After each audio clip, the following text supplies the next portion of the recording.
is with you. And also with you. Thank you. A reading from the Holy Gospel according to John. Glory to you, O Lord. Jesus said, "The truth of the matter is this. Whoever does not enter the sheepfold through the gate, but climbs in some other way is a thief or a robber. The one who enters the gate is the shepherd of the sheep, and the one for whom the gatekeeper opens the gate. The sheep know the shepherd's voice, and the shepherd calls them by name and leads them out. Having led them out of the field, the shepherd walks in front of them, and they follow, because they recognize the shepherd's voice. They simply will not follow a stranger, for they will flee from them, because they do not recognize the voice of strangers." Even though Jesus used this metaphor with them, they did not grasp what he was trying to tell them. He therefore said to them again, "The truth of the matter is, I am the sheep gate. All who came before me were thieves and marauders, whom the sheep did not heed. I am the gate, and whoever enters through me will be safe. He will go in and come out and find pasture. The thief only comes to steal and to slaughter and destroy. I came that you might have life and have it more abundantly." My friends, the good news of our God. Praise to you, Lord Jesus Christ.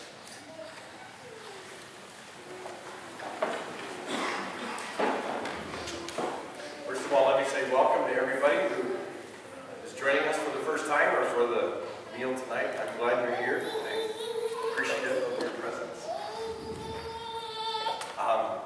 I have a little story to start with. The story is about Howard. Howard was a 5th grade boy. And his teacher was actually chosen by the teachers' conference to put on a play for the upcoming conference. And they were, of course, given the play that they were going to do, and it was entitled Cinderella. So, of course, the teacher announces it to the 5th grade class, and all the girls jump up and down for joy, and everybody wants to be Cinderella, and all the boys want to be the prince. And over the next few days, the teacher had to negotiate parts, and she wrote some extra parts for someone that didn't have parts, etc. She got done with it at the end of the day, and she noticed that Howard, she had forgotten. Now, Howard was a 5th grade boy, and he was kind of a quiet boy, but he wasn't shy, and he was actually quite self-assured, about himself. But he just never made any fuss about anything, and he wasn't written into the play anywhere. And she said to him, "Howard, I'm really sorry."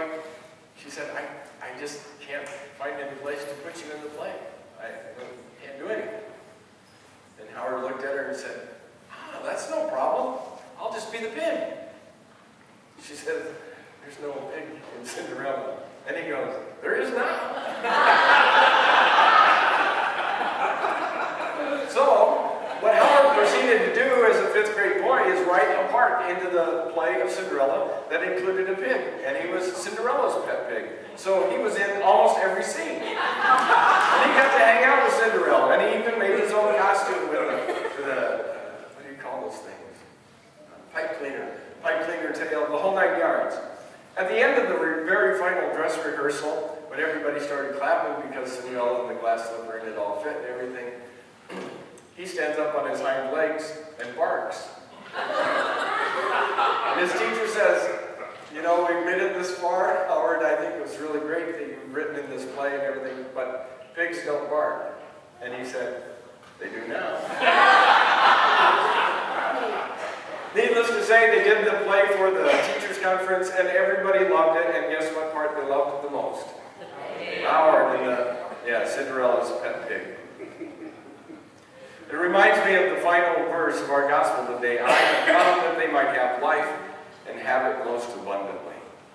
My friends, I believe we live in a world that often wants us to really believe in a lot of different ways in what I call the myth of scarcity. It's a belief that often keeps people locked in fear and locked in poverty and shackled in systems. And that belief in scarcity works quite effectively on many levels, political and religious. Even religious institutions have utilized that myth of scarcity, facilitating a belief that I just love this. Facilitating a belief that somehow the clergy can dispense God's grace as if it's a commodity on the open market and we have the futures contract. You know, faith has often done that. Religious traditions have done that. Like just because we're clergy, we can dispense what you don't have. You know, this gospel stands in exactly contrast to that, I believe. I believe that when you encounter this gospel in that final line, Jesus says, "I have come that you might have life and have it most abundantly." That's our charge, if you will. That's our challenge as Christians, to live in the abundance rather than in this myth of scarcity that happens in our lives. How many times do we look at the spiritual life and we say, "Oh, that person's really holy," if they walk around and their hands are folded and their eyes are downcast and they're, you know, I'm not saying that type of spirituality is bad, but that's not all the spirituality that exists in our world. There's that spirituality from which a lot of religious tradition and mysticism comes from, and it gives birth to some wonderful stuff. But there's a lot of other type of spirituality that's really out there as well, that needs to be celebrated, that needs to be lived out of that abundance. My friends, I believe, as one of my other friends said, that you and I need to stop speaking to God about our mountains, and we need to start talking to our mountains about our God instead. We need to stop talking to God about our mountains and talk to our mountains about our God. I have come that you might have life and have it most abundantly. Meister Eckhart, he's the 14th century, a mystic, actually, a mystic, who, by the way, was tried as a heretic, just in case you didn't know, so I love him already. 14th century mystic, and he said this about the spiritual life. He said, "Our task is to become aware of what is in us, to announce that, to pronounce it, to produce it, and then to give it birth." Holiness, my friends, is not something that we live in scarcity or from a position or paradigm of poverty. Holiness is a way of being in which the abundance of God in our lives overflows into absolutely everything we do and every relationship we have and every aspect of our lives.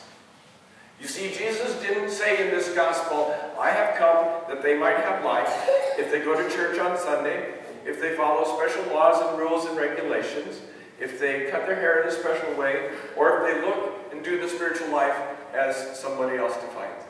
That wasn't in the gospel, was it? He said, "I have come that you might have life and have it most abundantly." We cannot, I believe, we cannot put limits on God's grace and how that grace is brought to fruition in each other's lives. What we can do, and what I believe that we're charged to do as Christians, is to create a space in which that grace can be experienced fully and shared fully as well. That's our challenge, to create a space in which that grace can be experienced fully and shared. Marianne Williamson, she's a 20th century spiritual writer. She wrote some awesome stuff, but she wrote this one insight. I think it's tremendous. She says, "Our playing small does not serve the world. There is nothing enlightened about shrinking so that other people won't feel insecure around you. We are all meant to shine as children do. We are born to make manifest the glory of God that is within us. And as we let our own light shine, we unconsciously give other people permission to do the same." Let's play Howard's Pig. Let's play Howard's Pig. My friends, let's not live with a paradigm of spiritual poverty, but rather from a paradigm of spiritual abundance. A paradigm knowing that within each and every one of us is a God who wants to bless the world with us. We don't even have all the answers. We don't even have most of the answers. But what I do believe we have is some keys. I believe we have some keys which can unlock some doors and introduce us into the ever-deepening mystery that you and I call God. Our living small for this world does nothing for it. So how about today we commit ourselves to pray big prayers, to dream really, really big dreams, and to live a big spiritual life. Because Jesus says, I have come that they might have life, have it most abundantly.